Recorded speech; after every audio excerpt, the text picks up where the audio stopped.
우리는 하루에도 수만 마디의 말을 합니다. 그 중에서 정말 하나님이 기뻐하시는 그런 말도 있지만 기뻐하시지 않는 안타까워하는 말도 있습니다. 다른 사람을 파괴하고 낙심시키고 넘어뜨리는 말, 하나님을 영화롭게 하지 못하는 그런 말, 그냥 나오는 것이 아니라 그것은 마귀가 우리에게 우리 마음속에 넣어주는 그런 것 때문에 나오는 것이죠. 그래서 우리는 늘 하나님 앞에 승리하는 그런 삶을 살아내야 됩니다. 자, 그러려고 하면 우리는 이 땅에서 이것을 분명히 알아야 됩니다. 예수님을 딱 믿으면 그때부터 나는 예수님 믿고 하나님 앞에서 영적인 전쟁 속으로 들어갔다. 영적인 전쟁만 있는 것이 아니라 여기는 하나님의 나라이다. 그래서 내 나라는 여기에 속한 것이 아니다라는 고백을 여러분들이 할 수 있어야 돼요. 여기에 속한 나라가 아니면 어디에 속한 나라냐?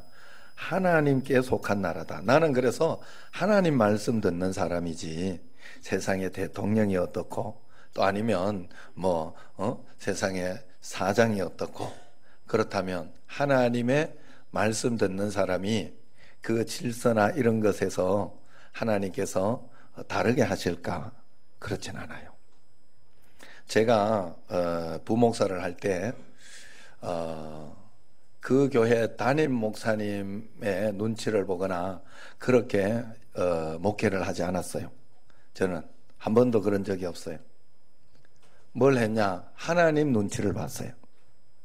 그랬더니 담임 목사님께 순종하는 것은 기본이더라고. 그거 안 하고 하나님께 순종하는 게 아니더라는 말이요. 하나님 나라의 통치를 받으면 그러면 난 하나님 통치를 받기 때문에 대통령 통치고 뭐가 없어? 아니요. 권세 있는 자들에게 우리가 이제 문재인 대통령을 찍은 사람도 있고 안 찍은 사람도 있겠지만 그것 때문에 4분 5열 또 갈라져서는 안 돼요. 이제 그렇게 세웠으면 하나님이 세운 거예요. 그러면 우리는 기도해주고 또 나라가 잘 될 수 있도록 또 그러면서 이렇게 나아가야 되는 겁니다. 발전적으로 나아가고 또 그렇게 해야 되는 거예요. 하나님 앞에서. 그러니까 하나님 통치를 받는 우리가 세상 어떤 것에 이렇게 내가 영향을 받고 그것 때문에 내가 힘들어하고 어려워하고 그러면 안 되는 거예요. 제가 이걸 잘 생각해 봤어요.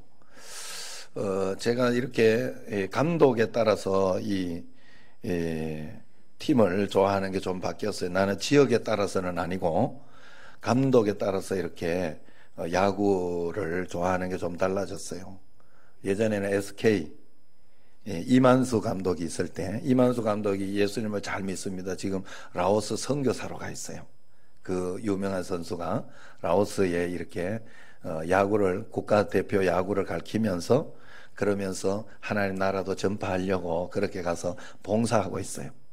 그래서 제가 참 좋아해서 SK를 좋아했는데 그 다음에는 이제 김성 감독이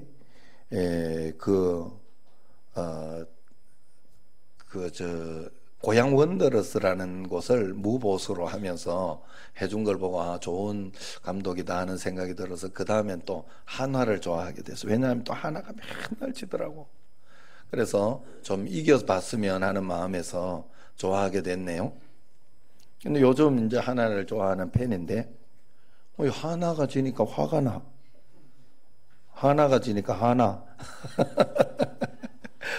그래서 왜 내가 화가 나야 하지? 내가 좋아하는 사람 못했다 그럴 수도 있지. 그리고 지고 싶어지는 사람이 어디 있어요 세상에. 제가 운동하다가 축구하다가 저보다 이렇게 못하고 이렇게 막 실수하고 이러면요 처음에는 화가 많이 나서 그런데 내가 다시 생각해 봤어요. 못 차고 싶어 골 안 넣고 싶어 안 넣는 사람은 한 사람도 없어요. 잘 차고 싶은데 잘 안 되는 것 뿐이에요. 그냥 발이 나는 것 뿐이에요. 한화도 얼마나 이기고 싶겠어 지금. 그런데도 안 되는 것 뿐이에요. 그런데 그것 때문에 내가 막 화가 나가지고 그러고 이러고 있더라고. 이 하나님 나라를 사는 사람의 모습이 아니다. 제가 그래서 빨리 질 수도 있지. 지는 거는 진다고 내 재산에 손해가 나거나 뭐 그런 거 없으니까 그러면 빨리 마음을 바꾸는 거예요. 그러면서 이렇게 하고 또 뭐 이기면 이기는 대로 아이 기분 좋다. 야 저렇게도 이길 수 있구나 하면서 좋은 마음을 가지는 거죠. 자, 우리는 하나님 나라의 통치를 하나님의 통치를 받는 사람이에요. 그렇기 때문에 세상 것 때문에 물질 때문에 아니면은 직장 때문에 아니면 돈 때문에 내가 거기에 지배를 받으면 안 된다는 거예요.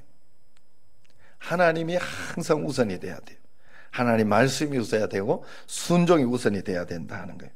그래서 우리가 이 땅을 살아갈 때는 하나님 예수님을 믿으면 하나님 나라에 들어가게 되거든요. 우리가 믿음으로 인하여. 그렇기 때문에 여기에서 여러분들은 이제 하나님 나라의 말씀대로 살아야 복을 받는 거예요. 예수님을 믿고 나서 하나님 나라의 말씀대로 살지 않고 세상 나라의 원칙대로 그대로 옛날 살던 그대로 살면 그 복을 하나님 나라의 복은 못 받아요. 그래서 이상하게 생각, 예수 믿어도 왜 이렇지? 이렇게 하나님 나라의 법칙대로 안 살아봐서 그래. 하나님 나라의 법칙대로 살면 이기는 삶을 살게 돼 있어요.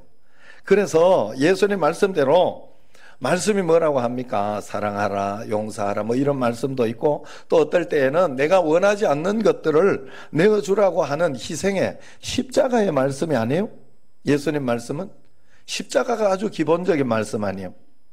그런데 그 말씀대로 내가 억지로라도 살아볼 때 이야, 이 속에 내가 이런 이기는 능력이 있구나, 이 속에 이런 축복이 있었구나, 이런 말씀이 있었구나 하는 것을 그때야 깨닫게 되는 거예요.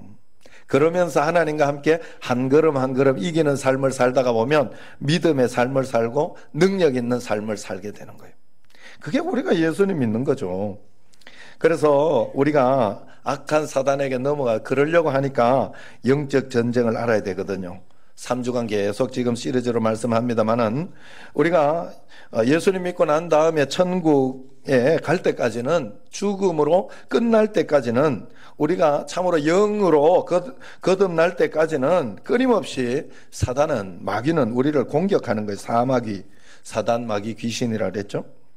그래서 우리 신앙생활 전체가 우리는 영적 전쟁이라는 것을 늘 생각하고 인지하고 있어야 돼요. 그래서 예배를 드리다가도 내가 하나님께 예배 드리는 것을 인지하고 있지 못하고 하나님께 영광 돌리는 걸 인지하지 못하면 사람 때문에 오늘 뭐 찬양하는데 내가 정성을 다해 진심을 다해서 하면 되지 하다가 삑사리 좀 난다고 그것 때문에 기분 나빠져. 하나님께 드리는 건데 내가 기분 나쁜 거야. 예배 드리다가 어디 다른 데 떠드는 소리나 아이들 그런 소리가 나면 왜 애를 그런다고 그러면서 그것 때문에 내가 기분 나빠져. 그럼 하나님이 받으시는 건데 하나님께 집중을 해야 되는데 우리는 자꾸만 사람, 세상을 본다 하는 거예요. 그렇기 때문에 우리가 늘 영적 전쟁이라는 사실을 기억해야 됩니다. 자, 그러나 우리가 이 영적 전쟁이 있어도 두려워하지 말 것은 우리의 지휘관 되시고 우리의 주인 되시는 예수 그리스도께서, 왕이 되시는 예수 그리스도께서 전지전능하신 만왕의 왕이요 또 만주의 주이기 때문에 그분 말씀대로 순종하고 도움을 구하는 기도를 하면 우리는 승리한다 하는 것이 우리를 기분 좋게 하고 걱정하지 않게 하는 겁니다. 그래서 우리가 어떻게 승리할 수 있느냐, 그 중에서 오늘 세 번째인데 여러분들이 잘 기억해야 돼요. 자, 오늘 3절 말씀에 이렇게 이야기합니다. 이 3절 말씀을 보면 이것을 현대인의 성경에서는 내 입에 파수꾼이라 하지 않고 내 입에 경비병을 세우시고 내 입술의 문을 지키소서, 그렇게 번역해 놓았어요. 이 경비병이라고 하니까 생각나는 게 있어요. 뭔가 하면 군 부대의 위병소예요. 군인들을 면회 가거나 이렇게 할 때 반드시 통과해야 하는 게 정문 위병소예요. 이 위병소는 사람들이 들어오는 것을 통제하는 동시에 부대 병사들이 함부로 나가지 못하도록 통제하는 곳이에요. 그래서 위병소에 잘 막아야 부대원이 탈영하고 사고 치는 것을 막을 수 있어요. 또 악한 또 적군이나 이런 데서 들어오는 것을 빨리 알아채고 그걸 막을 수 있는 겁니다. 우리 입이 바로 이 위병소와 같다 하는 그런 뜻입니다. 우리의 입이 입 밖으로 나갈 말과 나가지 말아야 할 말을 잘 막아주면 말로 사고를 치지 않게 되는 거죠. 그러나 입이 제대로 통제를 해주지 못하면 그것 때문에 사고를 많이 친다는 거예요. 그래서 오늘 말씀에 다윗이 기도하는 거죠. 내 입에 하나님 파수꾼을 세워주시고 내 입에 경비병을 세워주시고 내 입술의 문을 지켜주옵소서 하고 다윗이 기도합니다. 여러분, 마귀가 우리의 입으로 말로 공격한다는 사실을 꼭 기억해야 돼요. 왜 마귀가 우리의 말을 가지고 공격하는 것일까? 마귀라는 단어를 한번 연구해 봤을 때 그것을 알 수 있게 되는 겁니다. 신학 사전인 기텔 원어 사전, 아주 권위 있는 사전인데 이 사전에서 제가 찾아봤어요. 이 사전은 단어 하나하나의 역사적 배경, 문학적 쓰임, 또 성경에 어떻게 쓰였는지 그것이 상세하게 나와 있는 그런 사전이기 때문에 여기에서 해석해 놓은 것이 아주 의미가 있는 것이죠. 자, 우선 마귀라는 단어가 기본적으로 분열시킴이라는 의미가 있어요. 마귀는 분열시킨다. 마귀가 하나님의 사람, 그리고 사람과 사람 사이를 분열시키는 일을 한다는 것을 우리가 알아야 된다는 거예요. 그래서 최초의 인간을 하나님과 분열시킨 것이 바로 마귀예요. 또 마귀가 가정에 들어오면 부부 사이에 틈이 생기고 부모와 자식 간에 틈이 생기고 형제와 형제 사이에 분열하기 시작합니다. 마귀가 내가 들어간다, 너 분열시킬 거야 이러면서 들어오는 게 아니에요. 돈을 통해서 들어오기도 하고 아니면 어떤 사건을 통해 들어오기도 하고, 형제 간에 분열하는 사람 중에요 200만 원 때문에 평생 말 보지도 않고 싸우고 다투고 갔다 하는 그런 이야기를 내가 들은 적이 있어요. 그렇게 한단 말이에요. 또 마귀는 교회에 들어오면 교회를 분열시켜요. 직장에 들어가면 직장을 분열시킵니다. 그러면 마귀는 무엇을 통해서 하나님과 사람들을 분리시키는 거냐? 그게 바로 말을 통해서 한다는 거예요. 마귀가 처음 하나님과 사람을 분열시킬 때도 말로 하와를 속였죠. 지금도 마귀는 우리 입에서 나오는 말로 하나님과 사람 사이, 그리고 사람과 사람 사이를 자꾸 분열시킵니다. 이가 하는 것은 영적 전쟁에서 상대방을 패배시키는 그런 무기 중에 하나죠. 그러므로 이가 나는 말을 내가 하고 있다면 나는 영적 전쟁에서 지고 있는 사람이다 하는 겁니다. 그래서 잠언서 16장 28절에 하반절에 보면 말쟁이는 지난 벗을 이간하느니라 그렇게 하는 말이 있어요. 우리가 이간하는 말, 분열시키는 말은 사단이 사용하는 도구입니다. 거기에 속지 않아야 할 줄로 믿습니다. 두 번째, 마귀라는 단어는 헬라어로 불평 그리고 중상모략이라는 그런 뜻이 있습니다. 그러므로 마음속에 무언가 불평이 충만해지면 나는 지금 마귀의 공격을 받고 있는 거예요. 여러분, 그걸 알아야 돼요. 중상모략이라는 것은 사실이 아닌 것을 사실처럼 모함하는 거예요. 그래서 그것도 중상모략하고 있다면 마귀의 공격을 받고 있는 겁니다. 아까 말쟁이는 지난 벗을 이간하느니라 하던 그 잠언서 16장 28절에 그 말쟁이를 새 번역에서는 이렇게 번역해 놓았어요. 중상하는 사람이라 그렇게 번역해 놨어요. 그러므로 마음속에서 누군가를 험담하고 싶은 마음이 들 때마다 마귀가 공격하고 있다 하는 사실을 꼭 기억해야 돼요. 그런 분별력을 가지고 있어야 됩니다. 이런 분별력이 없으면 그저 쉽게 넘어가고 맙니다. 그리고 여러분, 이렇게 자꾸 분별하다가 보면 이 한 사람 말만 들어서는 안 되겠구나 하는 그런 분별력도 생겨요. 그래서 또 다른 쪽의 이야기도 들어보면 다 각자가 맞는 말을 하기도 하는데 각자 자기 입장에서 하는 이야기예요. 대부분 보면. 그렇기 때문에 양쪽에서 다 들어보는 그런 지혜가 생긴다 하는 거예요. 그러므로 여러분들이 이제 내 마음속에 그런 마음이 생길 때 이 사단이 나를 틈타는구나 하는 그런 생각을 하고 불평하는 것이나 중상모략하는 그런 것이 마음속에 없도록 그렇게 해야 됩니다. 자, 세 번째로 마귀라는 말은 소문을 퍼뜨리는 자라는 그런 뜻이 있어요. 이것은 말을 만들어내는 자만 나쁜 것이 아니라 그 나쁜 말을 전달하는 사람도 나쁘다 하는 겁니다. 누군가에게 이상한 말을 들었는데 확인도 하지 않고 그냥 그대로 전달하면 마귀에게 이용당하는 거예요. 나쁜 말일수록 다시 한번 더 검증해보고 또 그 검증을 해본 것도 이것 때문에 분열시키고 나쁘다 싶으면 전달하지 않는 게 좋아요. 그것이 성숙하고 좋은 것입니다. 사단에게 속지 않는 거예요. 그래서 잠언서 11장 13절에 보면 두루 다니며 한담하는 자는 남의 비밀을 누설하니 마음이 신실한 자는 그런 것을 숨긴다 이야기하죠. 또 잠언서 18장 8절에 보면 남의 말하기를 좋아하는 자의 말은 별식과 같아서 뱃속 깊은 데로 가느니라 이야기합니다. 별식과 같대요. 또 잠언서 18장 13절에 보면 사연을 듣기 전에 대답하는 자는 미련하여 욕을 당하느니라 그렇게 이야기를 합니다. 남의 말하기를 좋아하는 사람은 별식을 먹는 것 같이 맛있어 한다는 거예요. 그래서 별미를 먹는 것처럼 그 말을 즐기면서 소문을 낸다는 겁니다. 또 사람들의 말에 현혹되어서 좋지 않은 말을 막 전달합니다. 특별히 안 좋은 관계에 있는 사람이라면 거기에 깨소금도 치고 참기름도 뿌려가면서 소문을 퍼뜨리죠. 그것이 영적으로 얼마나 패배당하는 건지도 모르고 즐기는 거예요. 그래서 성경에 보면 사연을 다 듣기 전에 말을 전하는 사람은 미련하여 욕을 당하게 되어 있다. 그렇게 이야기를 해요. 자기가 퍼뜨린 그 말 때문에 나중에는 자기가 그 그물에 걸려서 넘어진다 이야기를 합니다. 그러므로 남의 말하는 것을 좋아하지 않아야 돼요. 소문 퍼뜨리는 것을 좋아하지 않아야 됩니다. 자, 그러면 마귀와 이 동의어인 사단의 뜻은 뭐냐? 그것을 한번 알아보면 사단이라는 말의 뜻은 증오하는 자, 또 비난자 하는 그런 뜻이 있습니다. 누군가를 내가 증오하고 비난하게 되어 있습니다. 누군가를 증오하면 그 사람을 비난하게 되어 있어요.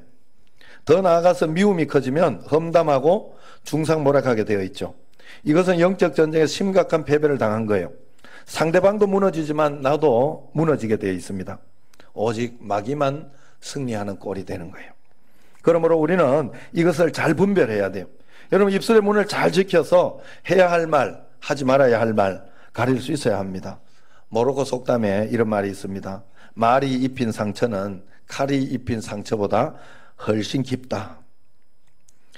2012년 국민일보 기사 중에 이런 내용이 있습니다. 직장생활을 하면서 동료를 험담해 본 적이 있느냐? 여기에 대한 설문조사로 응답자의 80.2%가 그렇다라고 대답을 했다고 해요. 그런데 놀랍게도 미국에서 같은 조사를 했는데 미국에서는 불과 21.2%만 그랬다고 합니다. 우리나라의 4배나 더 우리나라 사람이 4배나 더 많이 험담한다는 것이죠. 그만큼 미국은 기독교 사회여서 아마 그런 것 같아요. 기독교 문화가 있기 때문에. 그러나 우리는 샤머니즘적인 그런 문화가 있기 때문에 사단에게 많이 노출되어 있는 거예요. 끊임없이 험담하는 것이 내 모습이 아닌지 한번 살펴봐야 돼요. 여러분 귀신은요 욕 굉장히 잘합니다. 예전에 우리 집 앞에 여기 교회 앞에 있었잖아요. 벼락대신도 있었고 전신한 벼락대신이 갈 때 이상학 집사님이 너무 기뻐가지고 그래서 안 그래야 되는데 그냥 귀신은 귀신대로 놔둬버려야 되는데 안 그래도 쫓겨가는 것 같다 기분이 안 좋을 건데 이렇게 가려고 하는 집에 가가지고 이제 가가지고 친절하게 여기 깃발 내가 떼줄까요? 이랬더니 욕을 그 여자분이 이상학 집사 남자분한테 욕을 알죠? 씨발라 먹는 거 이런 거 왜 수박 씨발라 먹는데 뭐 자, 그 하여튼 이게 진짜 엄청 부재기로 들어먹고 이 집사님은 하나님 믿는 사람이니까 같이 욕하지 않았죠. 참고 그냥 알았다고 이러고 그냥 왔죠. 그래 뭐 얼마 기분 나빠서 지금 모르겠으나 그래도 이제 그 벼락 대신이 떠나가는 기쁨에 아마 이겨냈을 것 같아요. 그때 하여튼 제가 그때 그 이야기를 들었어요. 사실 저도 이렇게 뭔 소리를 하길래 뭔 소리 하나 내가 그래 싶었는데 나중에 들어보니까 욕을 그렇게 하더랍니다. 귀신이 그런 거예요. 귀신이. 여러분, 사단은 험담하고 그런 것을 좋아해요. 그래서 여러분이 속으면 안 돼요. 우리가 살아가면서도 여러분 가정에서도, 제가 가장이기 때문에 가정에 가장의 권위가 있고 내가 하는 말이 집에서 통하잖아요. 그래서 그런데 신기하게도 가정에서도 가장인데 내가 맞는 말을 해요.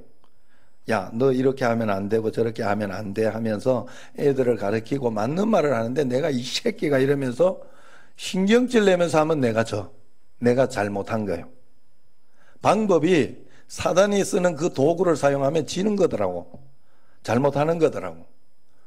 결국은 내가 사과해야 돼. 맞는 말을 해놓고 내가 사과해야 돼. 물론 뭐 끝까지 사과 안 하고 그러는 사람도 있긴 합니다만 그건 예수님 앞에 하나님 기뻐하시지 않아요. 여러분, 언제나 우리가 그래서 비폭력 운동, 뭐 비폭력으로 이렇게 우리가 데모하고 뭐 그렇게 한다는 이유가 거기에 있어요. 하나님의 방법을 써야 돼요. 무조건.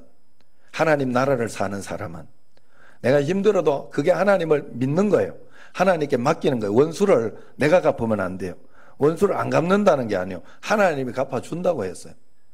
그렇기 때문에 하나님께 맡겨야 돼요. 하나님의 판단에 맡겨야 된다는 거예요. 그렇기 때문에 우리가 늘 그걸 생각해야 돼요. 마지막으로 요한복음 8장 44절을 보면 아주 재미있는 말씀이 나와요. 제가 한번 읽어드릴게요. 너희는 너희 아비 마귀에게서 났으니 너희 아비의 욕심대로 너희도 행하고자 하느니라. 그는 처음부터 살인한 자요, 진리가 그 속에 없으므로 진리에 서지 못하고 거짓을 말할 때마다 제 것으로 말하나니 이는 그가 거짓말쟁이요 거짓의 아비가 되었음이라. 이렇게 이야기합니다. 자, 이 세상에 있는 우리가 태어날 때부터 마귀에게서 태어난다는 거예요. 우리는 사실 하나님의 자녀로 이제 영접하고 예수님 믿음으로 하나님 자녀로 바뀐 것이지만 우리가 원래 세상 가운데 있으면 사단이 붙잡고 있다는 것이죠. 그래서 저절로 욕심대로 행하고 누가 가르쳐 주지 않은데도 거짓말하는 거예요.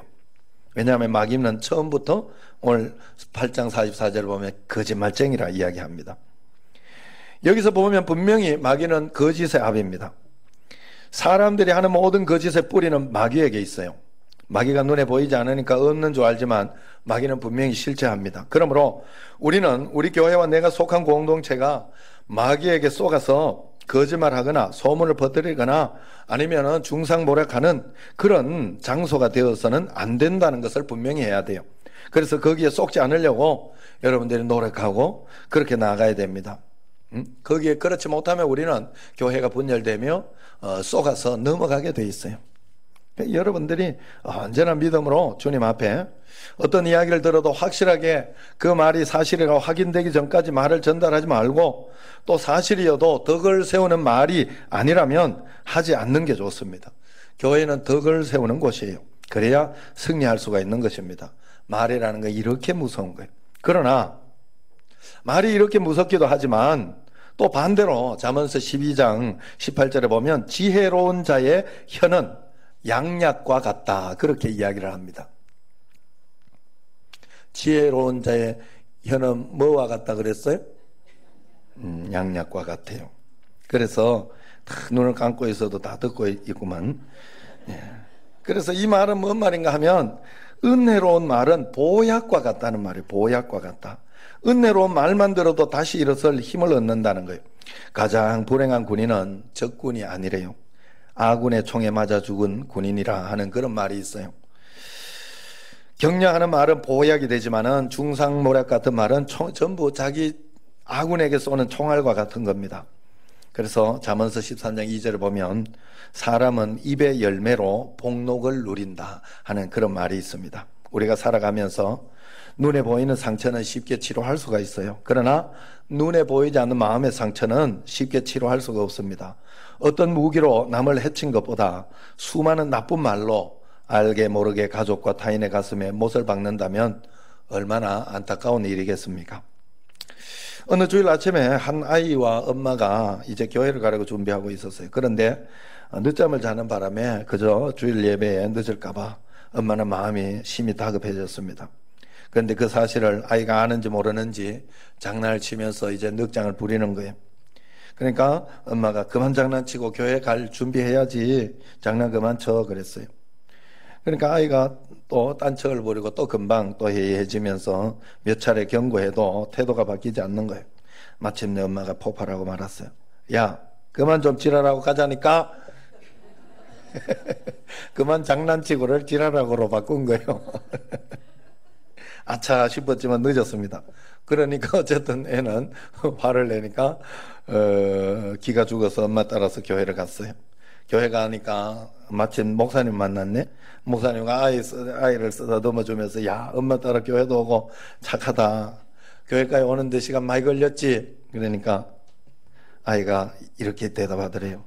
예, 지랄하고 오면 20분 걸리고 지랄하지 않고 오면 10분 정도 걸린다. 자기 딴에 장난치고 오면 20분 걸리고 장난 안 치고 오면 10분 걸린단 말이에요. 그 말을 들은 엄마의 심정이 어땠을까요? 사랑하는 성도 여러분, 우리가 어리석게도 마귀가 공격하는 것을 분별하지 못하고 살 때가 너무 많습니다. 그래서 입으로 내뱉고 나서 내가 아차 실수했다 할 때가 너무 많아요. 그러나 그래도 여러분, 그럼에도 불구하고 감사한 것은 우리는 회개의 기회를 하나님 주셨기 때문에 10번이라도 100번이라도 회개하세요.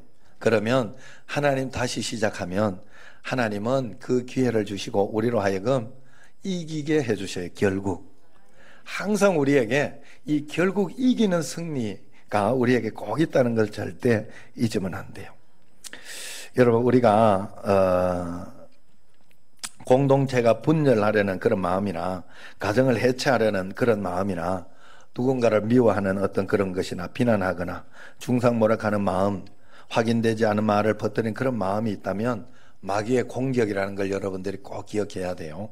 그래서 그런 마음이 들 때마다 그것을 분별하고 거부하고 차단해서 승리하는 여러분이 돼야 될 줄로 믿습니다. 매일매일 입술을 위병소처럼 잘 지켜서 승리하는 신앙인이 되기를 주의 이름으로 축원합니다. 기도하겠습니다.